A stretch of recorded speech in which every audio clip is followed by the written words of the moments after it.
In the middle of the 16th century, the name Medici echoed through the palaces and cathedrals of Europe. Dukes, popes, queens, and kings bore it proudly, a name that had come to mean power. In 1537, Cosimo de' Medici ascended as the second Duke of Florence, and before long, he would assume an even grander title, Grand Duke of Tuscany. His rise came shortly after the papacy of his cousin, Pope Clement VII, and not long after that of another Medici, Pope Leo X. At the same time, a Medici daughter, Catherine, had married Prince Henry of France, a match that would soon make her the queen of one of Europe's great kingdoms. 3 of her sons would rule France, and another Medici woman would become the mother of the Bourbon dynasty. Yet, oddly enough, the peak of the Medici's true glory, their most profound influence on the world, had come a century earlier, during the 15th century, when this single Florentine family became the architects of the Renaissance. It was there, in the narrow, sunlit streets of Florence, that their story began. The Medici trace their roots to Cafaggiolo, a modest agricultural community nestled in Tuscany's hills about 20 kilometers north of Florence. Their name, Medici, quite literally means doctors, derived from Medico or Medici. It suggests that somewhere in their ancestry, perhaps centuries earlier, one of them had been a healer. No records survive to prove who that person was, but it is easy to imagine a rustic figure tending to the sick with herbs and prayers rather than science. In those early days, Europe was just beginning to develop the use of surnames. A man was typically known by his given name and his town, Tommaso of Milan, Jean of Paris. But by the 12th and 13th centuries, occupational surnames became a mark of identity. The Medici's very name thus forever linked them to care, to skill, to human craft. Fitting, perhaps, for a family who would one day heal art, knowledge, and even faith itself after centuries of darkness. They began as peasants, but by the dawn of the 14th century, they had gathered enough means to lend money. A small, almost unnoticeable act at the time that would soon open the gates to immense fortune. Florence itself was transforming into the beating heart of Tuscany, a city whose ambition outshone rivals like Pisa and Siena. Trade, banking, and art flourished together. And in the midst of it all, the Medici quietly laid the foundations of an empire built not on swords, but on coins. The world in which they rose was one of contrasts, both brilliant and brutal. Between the years 1000 and 1300, Europe was shedding its medieval shell, entering an age of commerce and curiosity. Italian city-states like Venice, Genoa, and Florence were at the center of it all. Their ships crisscrossed the Mediterranean, carrying spices, silks, and new ideas. Literacy bloomed, universities appeared, and in Florence, a poet named Dante Alighieri wrote the Divine Comedy, reshaping language itself. Painters like Giotto began to break free from the rigid forms of medieval art, seeking life, emotion, and realism in their brushstrokes.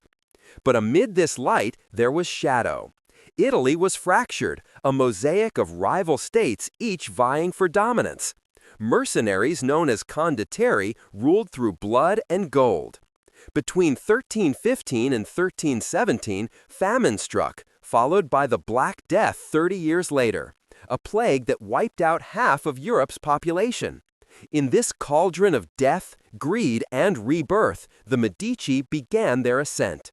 The first Medici we truly know of appear in the early 14th century. By then, several family members had moved to Florence and entered the banking trade, a revolutionary new system that made wealth out of promises, trust, and risk. Among them was Averardo de' Medici, a shrewd banker who prospered during the 1350s. His success was modest by future Medici standards, but in a world where capital meant influence, it was the spark that would ignite a dynasty. In Florence, money was power. Banking opened the gates to politics, and Averardo's cousin, Salvestro de' Medici, soon entered public life, serving as Gonfaloniere, the Republic's chief magistrate, a position akin to mayor. But power in Florence was never simple. Salvestro found himself entangled in the Ciompi Revolt, a violent uprising of wool workers and tradesmen against the city's elites. By the late 1300s, the Medici had already chosen their side, not with the laborers, but with the wealthy. In less than a century, they had evolved from rural peasants to members of Florence's ruling elite. Their story was no longer one of survival, but of strategy. And from that crucible emerged a man who would set their destiny in motion, Giovanni di Bicci de' Medici, son of Averardo. Giovanni did not inherit much, but what he lacked in fortune, he made up in vision. Patiently, over decades, he rebuilt his father's small operation into a financial empire. By consolidating scattered family ventures under one name, he created something entirely new, a true Medici bank. Florence in the late 1300s was a city of opportunity for those who dared. The papacy was split between Rome and Avignon, wars raged across Italy. Fortunes shifted with every treaty. Giovanni lent money to all sides, merchants, nobles, even rival popes. By the time he died in 1429, he had built one of the most respected banking institutions in Europe. But it was his son, Cosimo de' Medici, who would lift the family from wealth into legend, turning gold into glory, and Florence into the cradle of the Renaissance. Cosimo de' Medici was born on September 27, 1389, a child of privilege, yet raised in a world where fortunes could collapse as swiftly as they were made. Florence was a city of brilliance and peril, where a man could dine with poets one night and face exile the next. From his earliest years, Cosimo learned that wealth meant nothing without wisdom, and that the real art of power lay in subtlety. By the 1410s, he was already his father's right hand, managing the vast Medici banking network that reached from Venice to Rome. Giovanni trusted him completely. When the Council of Constance convened in 1415, a major ecclesiastical gathering meant to end the Great Papal Schism, it was Cosimo who attended on behalf of the family. There, beneath the vaulted ceilings of Europe's political stage, he proved his talent not only as a banker, but as a diplomat. At the time, the Medici Bank backed Pope John XXIII, a bold and risky move. When the council deposed that pope, the Medici seemed on the losing side. Yet, even in setback, Cosimo saw opportunity. The experience taught him that faith and finance were entwined, and that the Vatican's coffers, the heartbeat of Christendom, would one day be the Medici's greatest client. When Giovanni died in 1429, Cosimo inherited not just a fortune, but a philosophy. That influence was more enduring than wealth. He expanded the Medici Bank across Europe, creating branches in Geneva, Bruges, and London, linking Florence's merchants to the arteries of trade that pulsed through the continent. Each transaction, each loan, was more than business. It was leverage. But Cosimo was not content with profit alone. He understood that true power in Florence came through politics. The Republic was governed by the Signoria, a council of 9 elected citizens from the city's powerful guilds. Cosimo did not seek to abolish this system. That would have made him a tyrant, and the Florentines hated tyrants.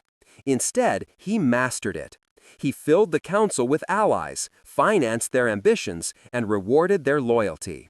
Through quiet manipulation, he ruled without ever wearing a crown. Still, Florence was a nest of rivals. Wealthy families like the Albizzi, the Strozzi, and the Pazzi resented Medici dominance. They called Cosimo Pater Patriae, the father of the nation, but often in scorn, not respect.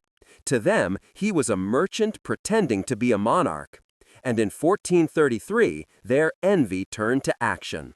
Led by Rinaldo degli Albizzi, Cosimo's enemies accused him of treason, of plotting to overthrow the Republic. He was arrested and thrown into the grim stone cells of the Palazzo Vecchio. For 10 days, he awaited execution. But Florence was not so easily rid of him. Even his jailers owed him money. Gold, not swords, would decide his fate. Bribes turned death into exile, and Cosimo was banished from Florence. He retreated to Venice, a city that understood the language of commerce and ambition. There, watching the canals shimmer under the winter sun, Cosimo waited, patient as ever. His exile did not break him, it refined him. Within a year, Florence realized how deeply they needed his wealth. The economy faltered, trade stalled, and political factions turned on one another. In 1434, the citizens reversed their decision. Cosimo returned to Florence not as a fugitive, but as its master. From that moment, Florence ceased to be merely a republic. It became the stage of one man's vision, a city reborn under the guiding hand of a banker who dreamed like a king. But Cosimo was more than a manipulator of politics. He was the soul of a cultural revolution. The Medici fortune was vast, but its legacy was measured not in coins, but in marble, paint, and parchment. Where other men hoarded wealth, Cosimo invested in genius. He saw art and knowledge not as luxuries, but as instruments of immortality. He became the quiet patron behind the flowering of the Renaissance. In Florence's workshops, new masters were emerging, men like Donatello, Michelangelo, and Ghiberti. Cosimo funded their work as if he were shaping the city itself. His palace, designed by Michelangelo, rose like a fortress of elegance in the heart of Florence. The Palazzo Medici, a blend of austerity and grace that would become the blueprint for Renaissance architecture. In its courtyard stood a statue that shocked the city, Donatello's David, the first freestanding nude figure since ancient Rome. To medieval minds, such nakedness was scandalous. But Cosimo saw beyond prudish fear. He saw in David's youthful form the symbol of Florence itself, fragile yet defiant, victorious against giants. Cosimo's patronage went beyond art. He gathered scholars, scribes, and humanists, men who sought to rediscover the lost wisdom of Greece and Rome. Under his support, Niccolò Niccoli developed a new, fluid style of writing, the italics still used today. Cosimo financed expeditions to monasteries and even to Constantinople, the dying capital of Byzantium, to retrieve forgotten manuscripts. Each scroll brought back from the East was a spark rekindling the fire of Western civilization. In 1439, Florence became the center of the world. Cosimo hosted the Council of Florence, where leaders of the Roman Catholic and Greek Orthodox churches met in an attempt to heal the great schism that had divided Christianity for 1,000 years. For a brief, dazzling moment, it seemed unity might return. The council also brought with it a flood of Greek scholars, among them Gemiscus Plethon and Bessarion, who reintroduced Plato's philosophy to the West. Inspired, Cosimo later founded the Platonic Academy of Florence, where thinkers like Marsilio Ficino would interpret Plato for a new age. For centuries, humanity had looked to heaven for answers. Cosimo's Florence taught it to look inward, toward reason, art, and beauty. By the time of his death in 1464, Cosimo de' Medici had transformed a modest banking dynasty into the engine of the Renaissance. He left behind not just wealth, but an idea that culture itself could be a form of power. And as his body was laid to rest in the Church of San Lorenzo, a temple he had commissioned, the people of Florence carved a single title upon his tomb: Pater Patriae, Father of the Fatherland. But the story of the Medici was far from over.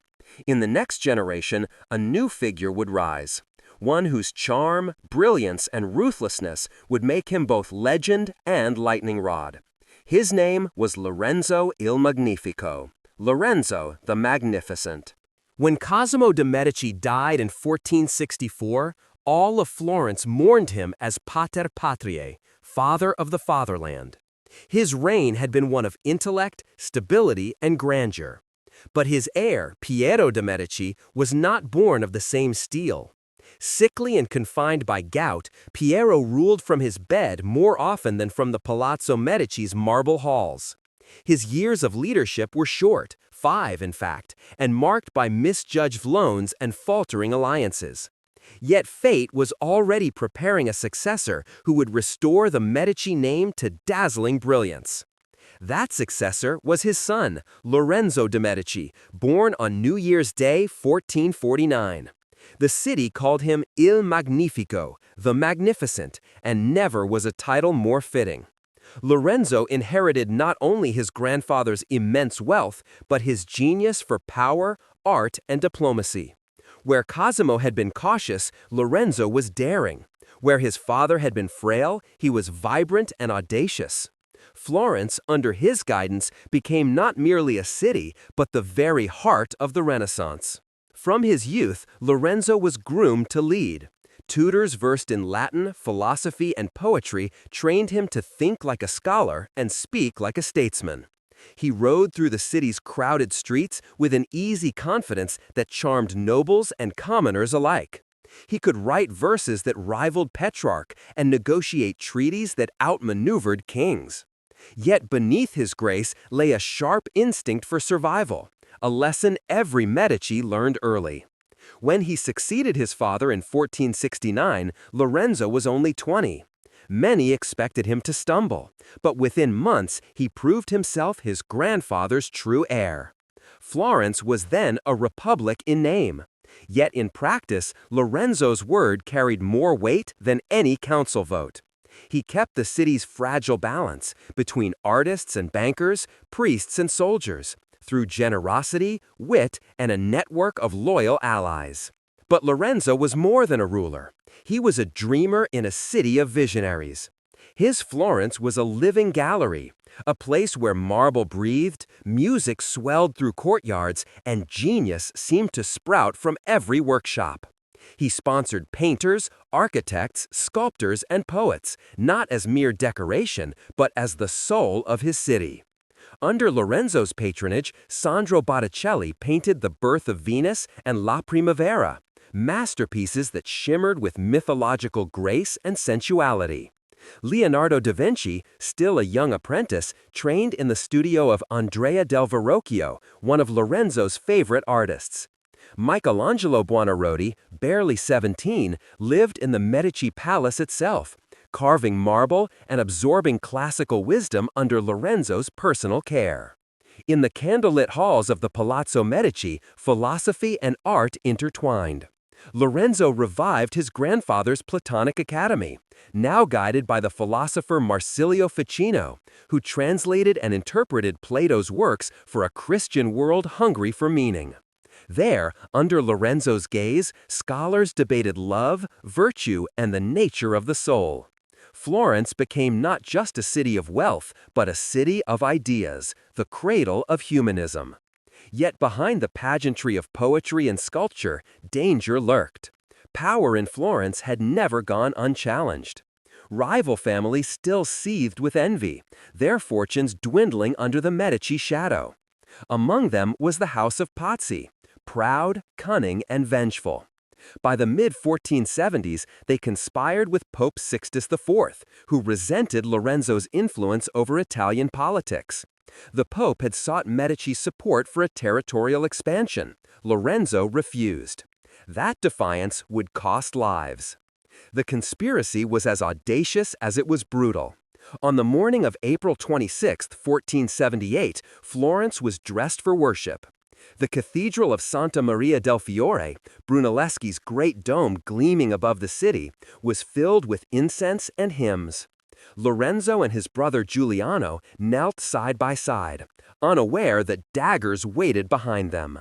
As the priest raised the host, chaos erupted. The assassin struck.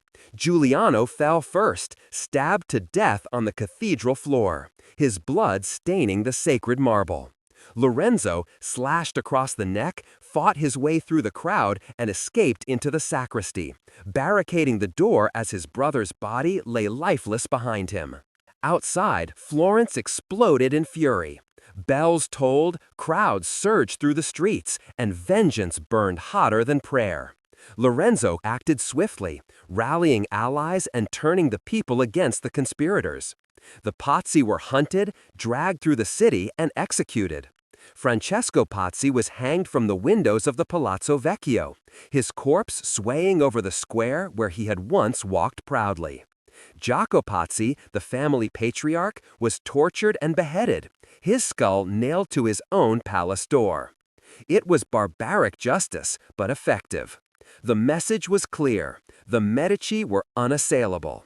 Even excommunication by the Pope could not shake Lorenzo's hold. Florence rallied to him as their savior, and from the ashes of conspiracy rose an even stronger rule. After 1478, there was no more pretense. Lorenzo was the ruler of Florence in all but name. And yet he wielded power not as a tyrant, but as an artist of diplomacy. He forged alliances across Italy, balancing the ambitions of Naples, Milan, and Venice, and securing decades of relative peace. When war threatened, Lorenzo personally rode to Naples to negotiate with King Ferrante, a move few rulers would have dared. He returned victorious, his charisma disarming even his enemies. But his greatest achievement was less visible. He kept Florence united, inspired, and alive. Under his watch, the arts reached their zenith. His palace was a sanctuary for creativity, his patronage a lifeline for those who would define the Renaissance. He wrote poetry, corresponded with scholars, and held feasts that blended philosophy with theater, music with politics. And yet, behind the splendor, Lorenzo's health was failing. From his mid-20s, he had suffered from a mysterious illness, perhaps acromegaly, that left him in chronic pain. Still, he pressed on, masking weakness with laughter, exhaustion with brilliance. When he died in 1492, at just 43, all of Florence fell into mourning. His friend, the philosopher Poliziano, wrote that nature itself wept, for she had lost her masterpiece. Lorenzo il Magnifico had turned Florence into the beating heart of the Renaissance. His patronage had shaped the genius of Michelangelo and Botticelli. His diplomacy had kept Italy balanced on a fragile peace. But his death marked the end of an era and the beginning of chaos. For without Lorenzo's steady hand, the Medici's grip on Florence would falter, and soon Europe itself would tremble under the thunder of new wars and new faiths. When Lorenzo the Magnificent died in 1492, it was as if the sun had set over Florence. The brilliance that had illuminated art, philosophy, and politics dimmed into uncertainty. For half a century, the Medici had guided the city with a careful mix of wealth and wisdom, but now that balance teetered. The throne of influence passed to his son, Piero de' Medici, a man unprepared for the storm about to descend on Italy. Piero had inherited his father's title, but not his mind. He was impetuous where Lorenzo had been calculating, proud where Lorenzo had been subtle. The great bank, once the envy of Europe, was already showing cracks. The wealth that had sustained the family's art and alliances had been spent lavishly, not replenished wisely. Still, Piero believed in his family's unshakable power. He was about to learn how fragile it truly was. Italy in the 1490s was a powder keg, a peninsula of rival city-states, each scheming for advantage while two great powers, France and Spain, watched hungrily from across the Alps. The spark came with the death of Ferdinand I of Naples in 1494. Both France and Spain laid claim to his kingdom. The young French king, Charles VIII, ambitious and reckless, marched his army across the Alps to seize Italy for himself. To reach Naples, Charles needed to cross the heart of Tuscany, Medici territory. Florence suddenly found itself at the crossroads of empires. Piero, desperate to preserve his inheritance, tried to bargain with the French king. He offered gold, supplies, and even Tuscan fortresses in exchange for peace. It was a humiliating surrender, made worse by the arrogance with which Charles treated him, as though the Medici were mere servants, not masters of Florence. When Piero returned home to present these terms, Florence erupted in fury. The same people who had worshipped his father now turned on the son. His submission was seen as cowardice, even treason. But the real fire was fanned by a new and strange voice, a preacher whose words seemed to burn hotter than any sword. That man was Girolamo Savonarola, a Dominican friar whose sermons had begun to electrify the city.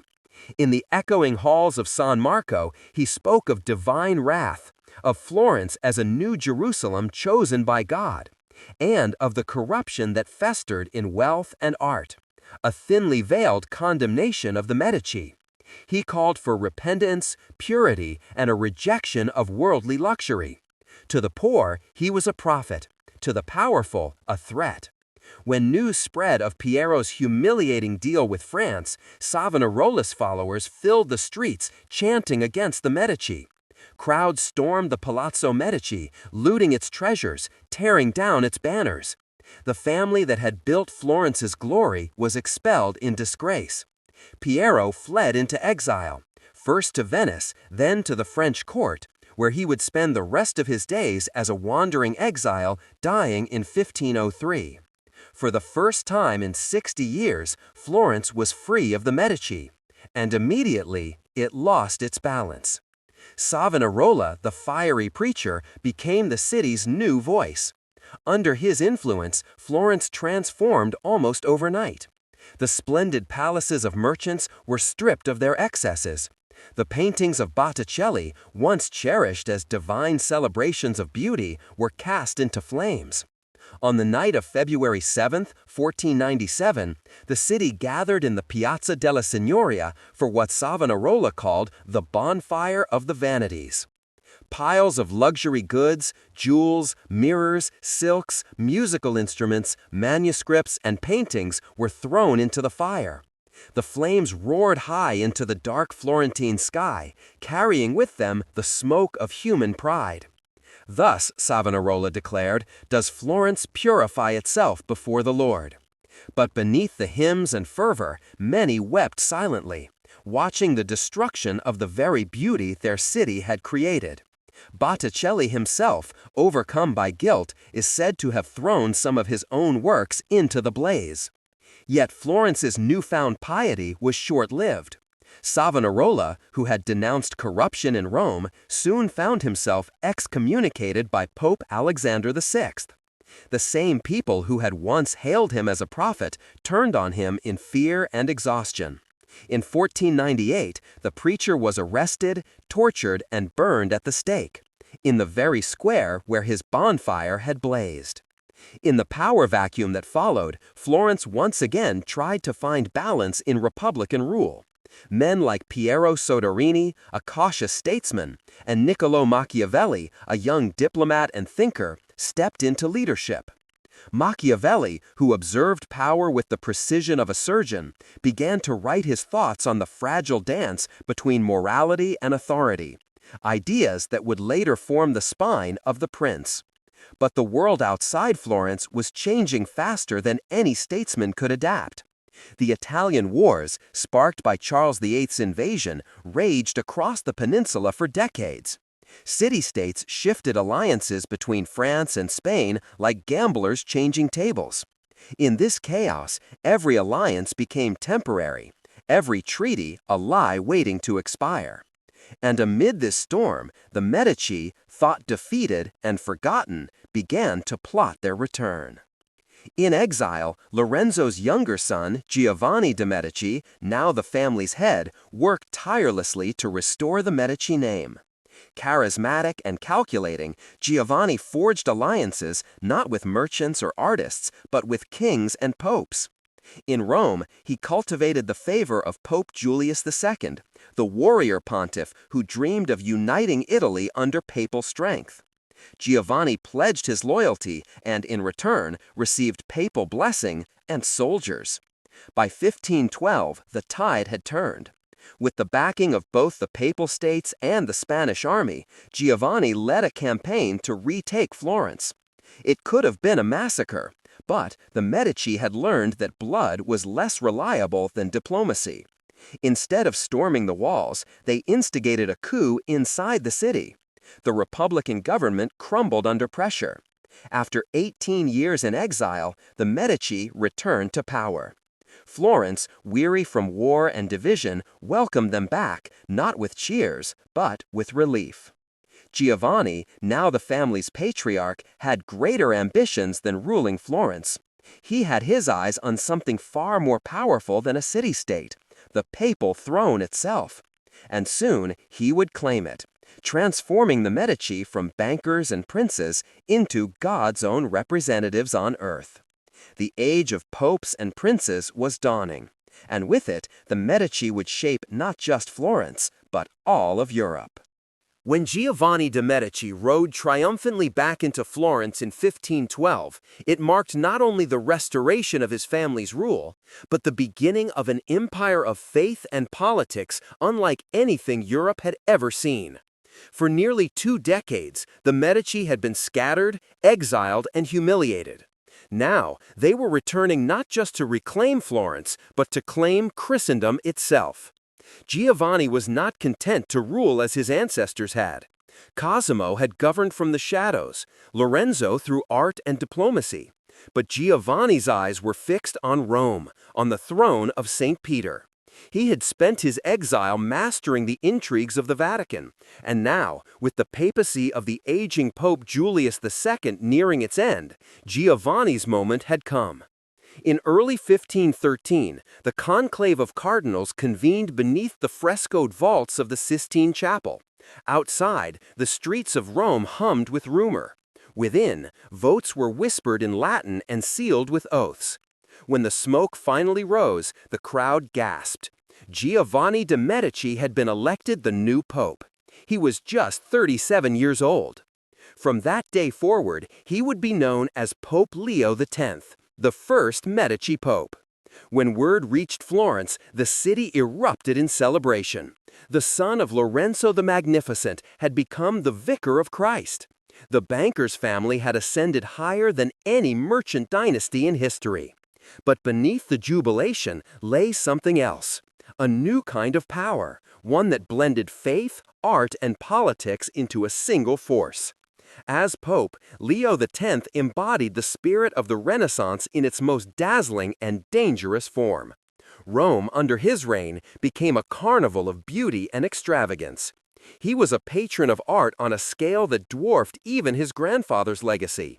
Michelangelo sculpted for him, Raphael painted for him, and poets from across Italy sought his favor.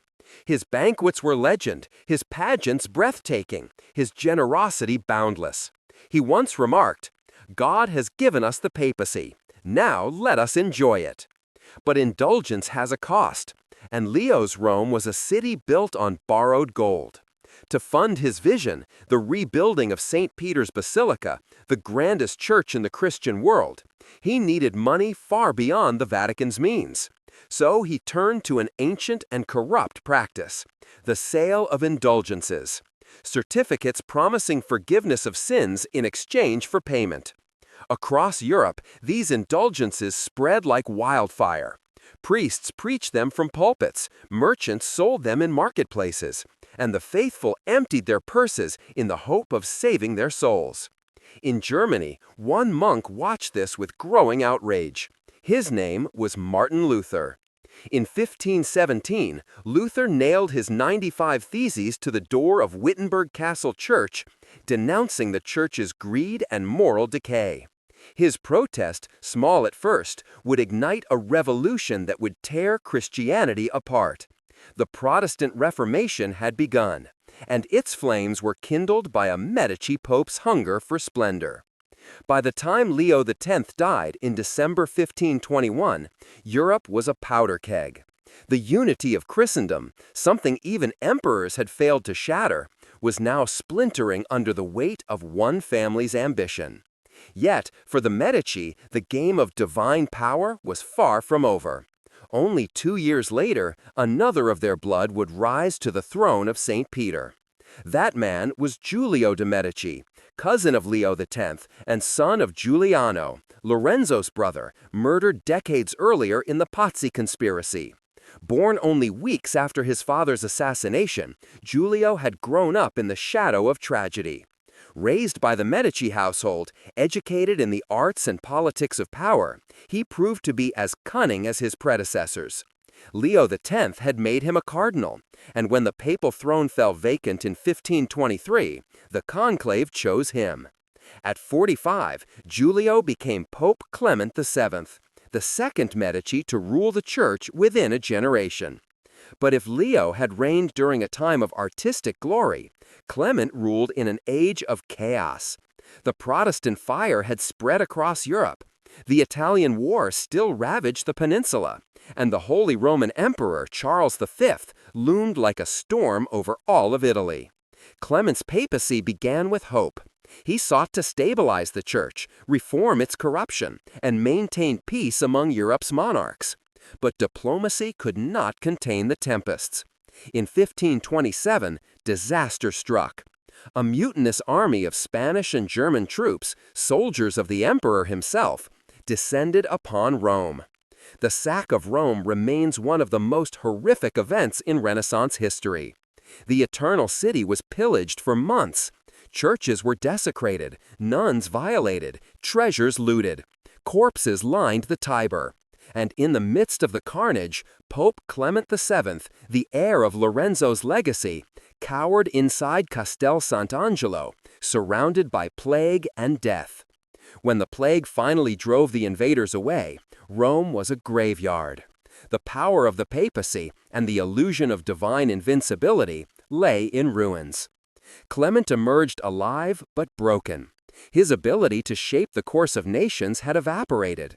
Even his authority over faith was slipping.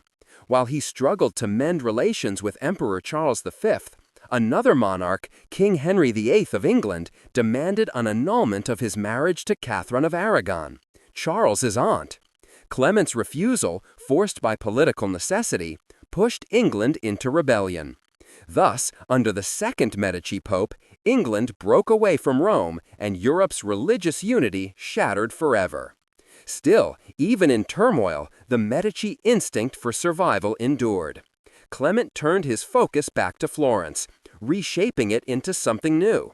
In 1530, after years of instability, he reasserted Medici dominance once again.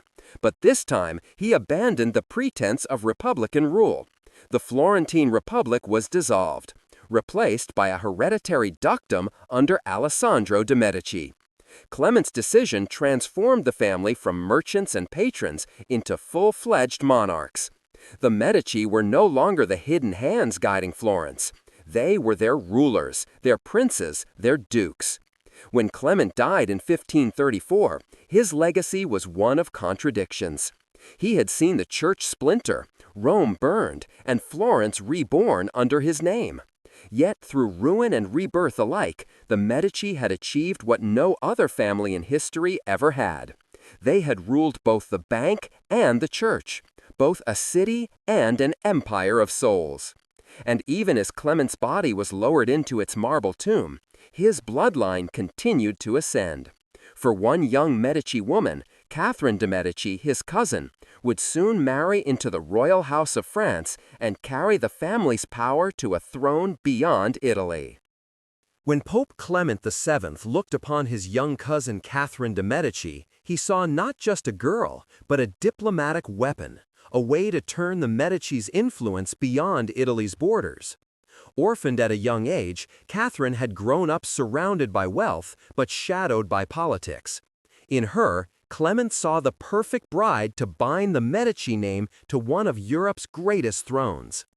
In 1533, when Catherine was only 14, Clement arranged her marriage to Prince Henry of France, the second son of King Francis I. It was a shrewd move, but fate, as always, had grander plans. Just 3 years later, Henry's older brother died of illness, and the Florentine girl from the merchant family suddenly became the future Queen of France. When Clement died in 1534, Catherine's destiny was already sealed. She entered the French court, a place of opulence, rivalry, and danger, where her Italian manners and dark eyes made her both admired and distrusted. The French nobles called her the Florentine, often with a sneer. Yet they underestimated her. Beneath her quiet demeanor lay the iron instincts of her bloodline. In 1547, King Francis I died, and Henry ascended the throne as Henry II of France. Catherine was now queen consort, but her husband's heart belonged elsewhere, to his glamorous mistress, Diane de Poitiers, a woman 20 years his senior who dominated the court. Catherine endured her humiliation in silence, watching, learning, and waiting. She had inherited from her ancestors the Medici gift of patience, the art of survival through stillness. Her time came abruptly. In 1559, France celebrated the Treaty of Cateau Cambrésis, which ended the brutal Italian wars that had ravaged Europe for 65 years. During the victory festivities, King Henry II donned his armor to joust, a display of pride and virility for his people. Catherine begged him not to compete. He laughed. When the lances clashed, a splinter of wood pierced the king's eye and drove deep into his skull. 10 agonizing days later, he was dead.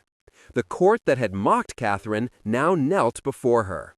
The queen who had once been ignored was now the queen mother, and her sons, still children, would one day rule France.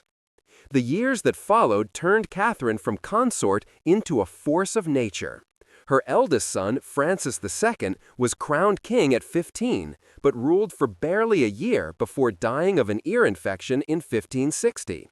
Her next son, Charles IX, inherited the throne, too young to govern.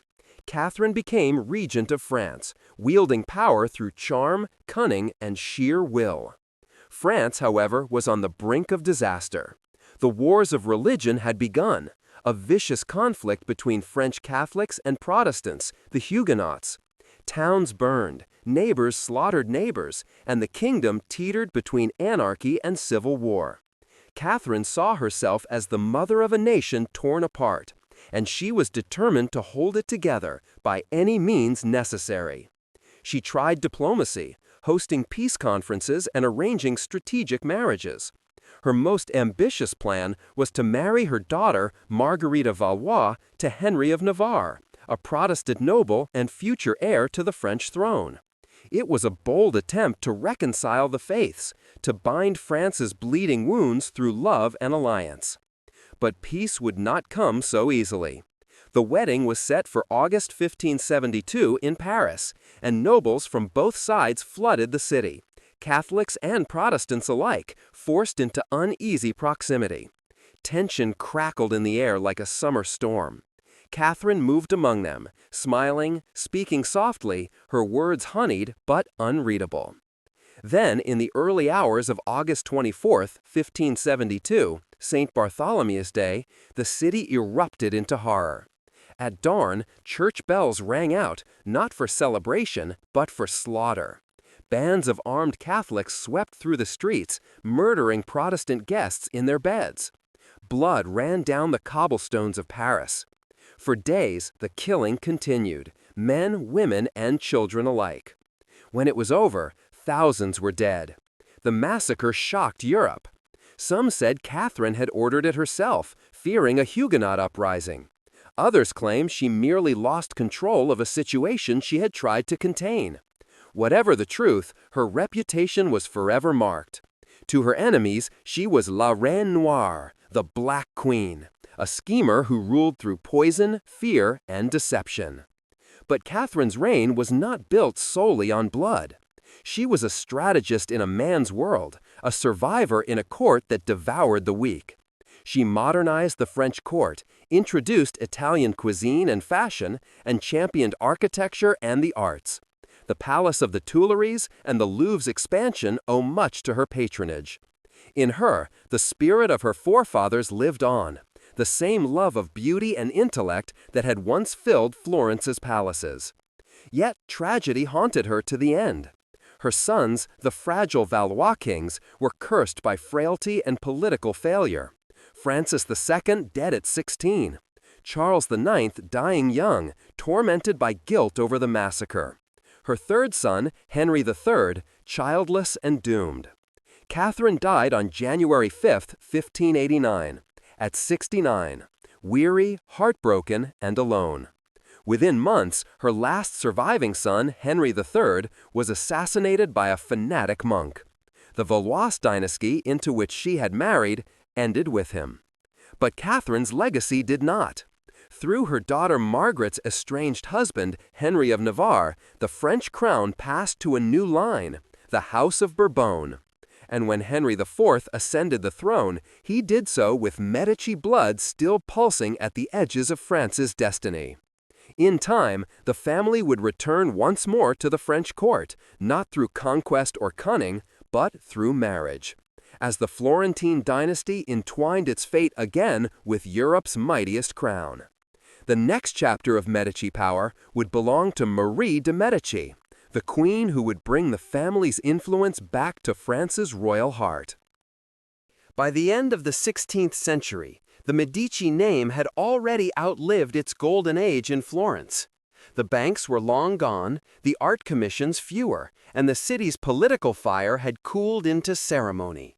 Yet, as the Tuscan sun dimmed on the family's homeland, a new light rose in France, in the form of another Medici woman whose destiny would once again entwine with the crown. Her name was Marie de Medici, daughter of Francesco I, Grand Duke of Tuscany. She was born into a world that still whispered of her ancestors' greatness, of Cosimo the Builder, Lorenzo the Magnificent, and Catherine, the queen who had ruled France through blood and brilliance. For Marie, that legacy was both inheritance and burden. When she came of age, her uncle, Ferdinando I, now Grand Duke, sought to restore the family's influence on the international stage.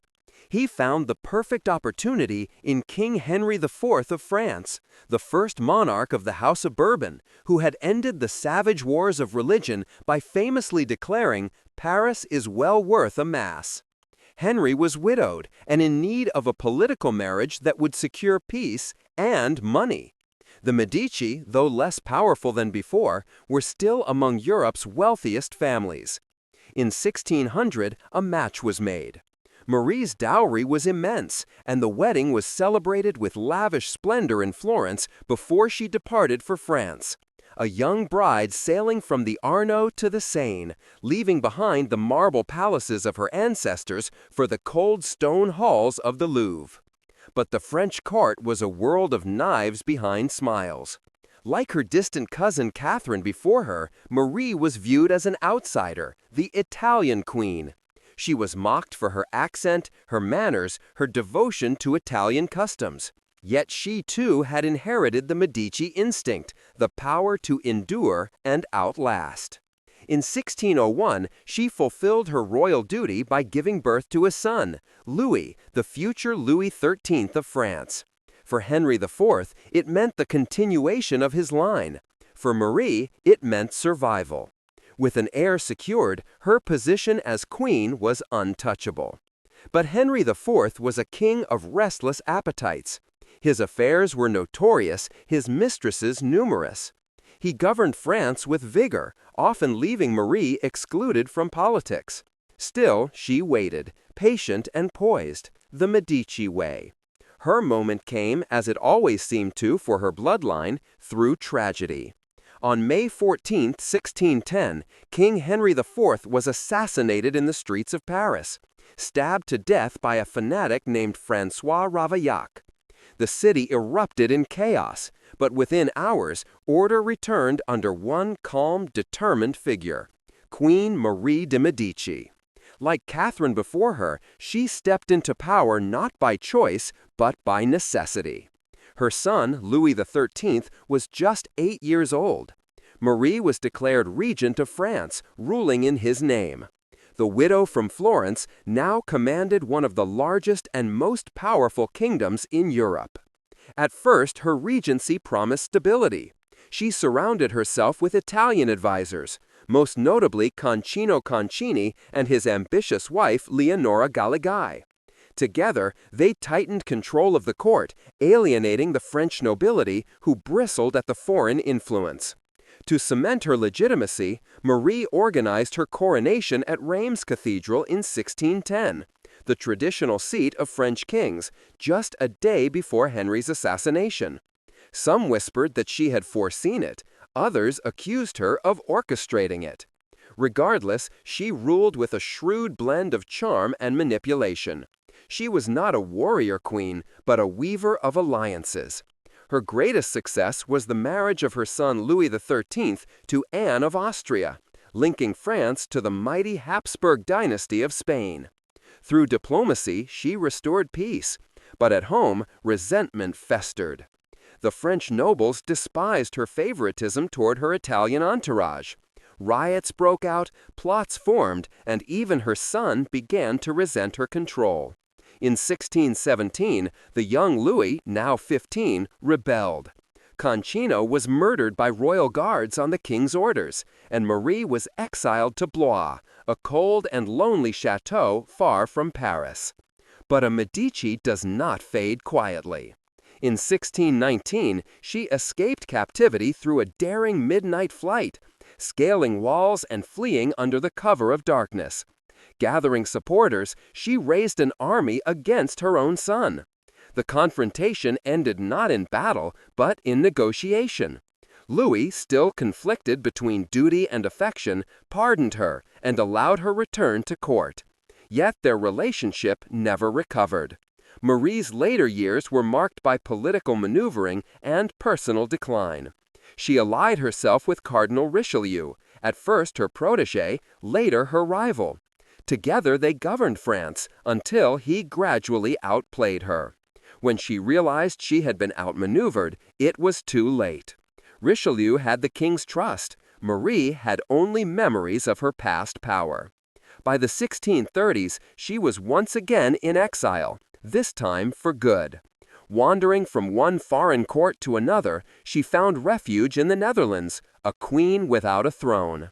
In her final years, she lived modestly in Cologne, sustained by the last remnants of her fortune and the dignity of her name. She died there in 1642, the same year as her old enemy, Richelieu.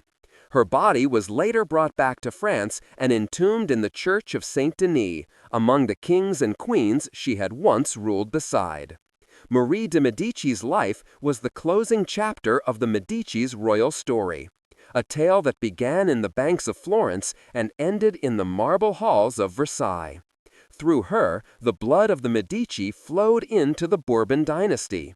Her son, Louis XIII, fathered Louis XIV, the Sun King, who would make France the most powerful nation in Europe. In that sense, Marie achieved what even Cosimo and Lorenzo could not. She made her family's legacy eternal. The Medici had given Europe its art, its architecture, its philosophy, its faith, and now, through her lineage, its kings. But as their influence spread across empires, the heart of Florence, their true kingdom, began to grow quiet. The grand palaces still stood, but the voices of genius that once filled them had faded. What remained was wealth without purpose, power without vision. The next generation of Medici rulers would cling to titles, but not to greatness. And as the 17th century dawned, the dynasty that had created the Renaissance would begin its long, slow decline. By the dawn of the 17th century, the Medici name still glittered, but the gold had begun to tarnish. The family that had once financed popes and crowned queens now ruled Florence as dukes and princes, enclosed within their own walls of marble and pride. The age of brilliance, of Cosimo's cunning and Lorenzo's light, was gone. In its place stood ceremony, wealth, and the faint echo of former greatness. When Ferdinando I de' Medici died in 1609, his son Cosimo II inherited the title of Grand Duke of Tuscany. Unlike his ancestors, Cosimo was not a man of war or intrigue. He was quiet, thoughtful, and frail in health. But his rule was not without significance. For while the Medici's political might reigned, Florence under Cosimo II became a beacon of scientific revolution. At the heart of this new era stood one man, Galileo Galilei, the Tuscan astronomer who dared to look into the heavens and challenge the Church itself. Galileo had first gained the Medici's favor years earlier when he dedicated his telescopic discoveries to Cosimo II, naming the 4 moons of Jupiter the Medicean stars. It was a masterstroke of flattery and gratitude. In return, Cosimo made Galileo mathematician and philosopher to the Grand Duke of Tuscany. Under Cosimo's patronage, Galileo flourished.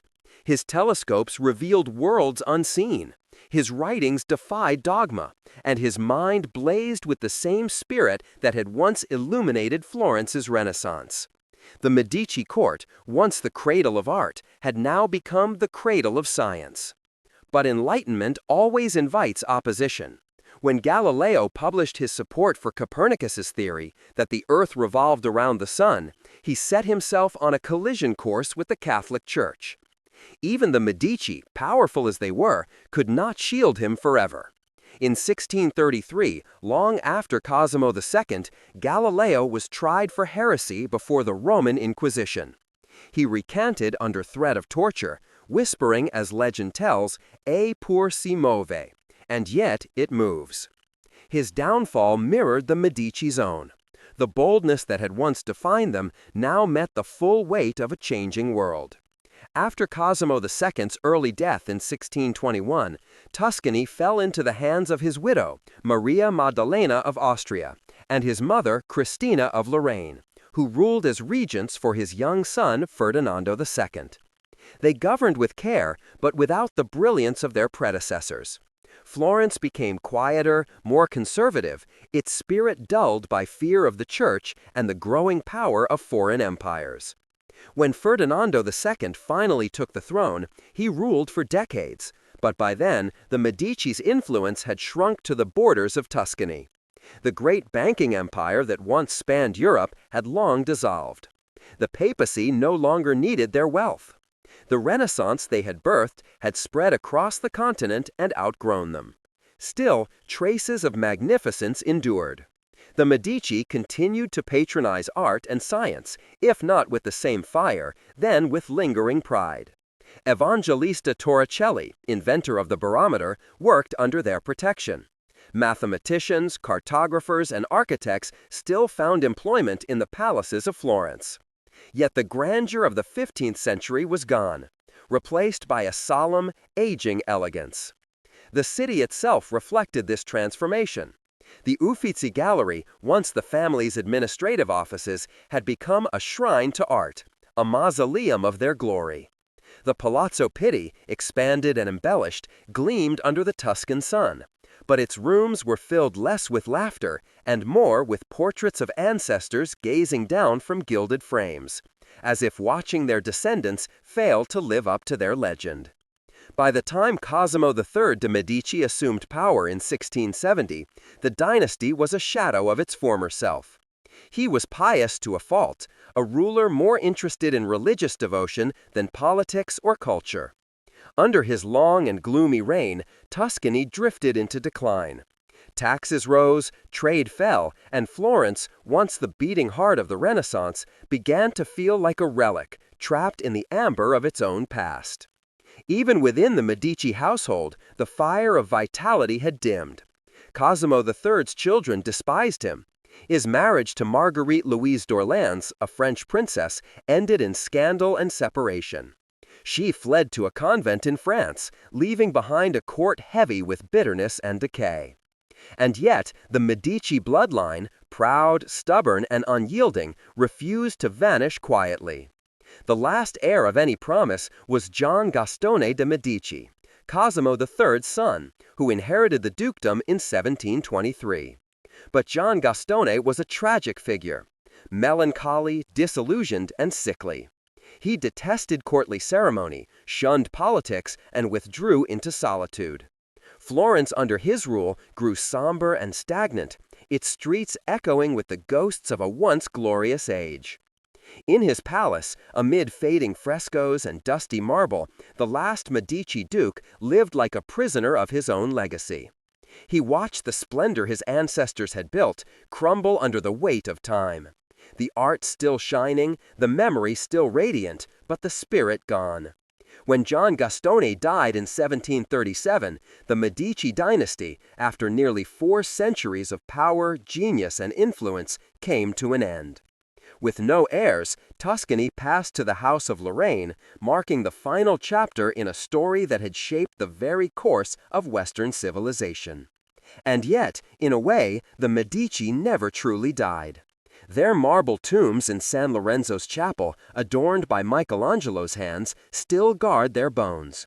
But their true monument is the world they helped create. Every brushstroke in the Uffizi, every verse of Dante, every law of Galileo, all whisper their name. From humble bankers to kings and popes, from peasants to patrons of the universe, the Medici had done what few families ever could. They transformed wealth into wisdom, ambition into art, and power into legacy. Their empire of flesh had fallen, but their empire of ideas, the Renaissance itself, endures forever. The year was 1737, when Gian Gastone de' Medici breathed his last in the Pitti Palace, the same halls that had once echoed with laughter, music, and the hum of genius. Outside, Florence was quiet. The city that had once been the furnace of the Renaissance now slept beneath a haze of nostalgia. The torches had burned out. The great dynasty was no more. But history is a strange thing. It does not let go so easily. The Medici may have died in blood, but not in memory, for their fingerprints were pressed deep into the foundations of the modern world. From the humblest beginnings, a family of healers and merchants from the Tuscan hills, the Medici had carved an empire not of conquest, but of imagination. In an age ruled by swords, they had wielded gold, intellect, and vision. Their battlefield was the mind, their victory, civilization itself. They had turned Florence into the beating heart of the Renaissance, a place where art and science met, where the divine and the human were reconciled through creation. It was the Medici who had financed Brunelleschi's dome, that miraculous stone vault which still crowns Florence today like the crown of their eternal rule. It was they who gave sanctuary to Donatello, Botticelli, Leonardo da Vinci, and Michelangelo, the architects of beauty itself. They funded explorers and philosophers, scientists and poets. They built libraries when others built armies. They created not only wealth, but culture, the kind of immortality that money cannot buy.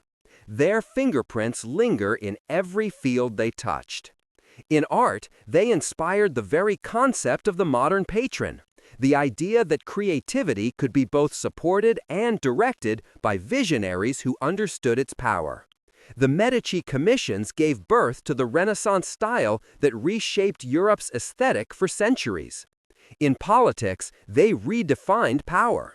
Cosimo the Elder and Lorenzo the Magnificent crafted a new kind of rulership, one that ruled not by tyranny, but by influence, negotiation, and the quiet control of systems. Their Florence was a republic in name, but an empire in all but crown. They proved that subtlety could be stronger than armies. In faith, their reach stretched to the throne of St. Peter itself. Two Medici popes, Leo X and Clement VII, transformed the Vatican into a cathedral of art and spectacle, their reigns forever altering the spiritual landscape of Europe. In their triumphs and mistakes alike, they shaped the Reformation and the Counter-Reformation that would follow. In science, their name shines beside Galileo's. Without Medici patronage, the telescope might have been silenced, the stars left uncharted. They made possible the very revolution that would one day dethrone the old gods and birth the modern age of reason. And in commerce, they laid the foundation for modern banking. Their double-entry bookkeeping, their network of credit and exchange, these became the blueprint for finance as we know it today. Every modern bank ledger, every wire of capital that crosses continents, carries in it an echo of Medici innovation. But perhaps their greatest legacy was something less tangible, the idea of possibility itself. Before the Medici, beauty and power belonged to kings and empires. After them, they belonged to humanity. They showed that art could elevate a people, that intellect could transform a city, that a family of merchants could change the world. They turned Florence into more than a city. They made it a mirror of human potential. Even their flaws, ambition, arrogance, vanity, were woven into that greatness. For the Renaissance was not pure. It was a blaze of contradictions, sacred and sinful, noble and cruel, divine and human. And in that balance, the Medici were both creators and destroyers, as all true revolutionaries are. Today, centuries later, their story still whispers through the corridors of Florence. Walk across the Ponte Vecchio and you walk the bridge they built. Stand beneath Brunelleschi's dome and you stand in the shadow of their dreams. Step into the Uffizi Gallery and you see not only masterpieces, but a dynasty's vision made eternal. In the Chapel of the Princes at San Lorenzo, the marble gleams as if alive. Every surface a testament to the Medici obsession with beauty and immortality. The walls seem to breathe with the souls of those who once ruled the world, not with armies, but with ideas. And yet, perhaps the most profound truth of all is this: the Medici never truly sought immortality through bloodlines or thrones. They sought it through creation, through what could outlast them. And in that, they succeeded beyond measure. Every time a sculptor carves life from stone, every time a thinker challenges dogma, every time an artist dares to imagine the impossible, the spirit of the Medici flickers back to life. From a family of healers came those who healed civilization itself. Their empire has fallen. Their coffers are empty. Their palaces are museums. But the Renaissance they ignited, that light, still burns in the heart of humanity. The Medici may have died as dukes, but they endure as the architects of modernity. Proof that even in the hands of mortals, power can shape eternity.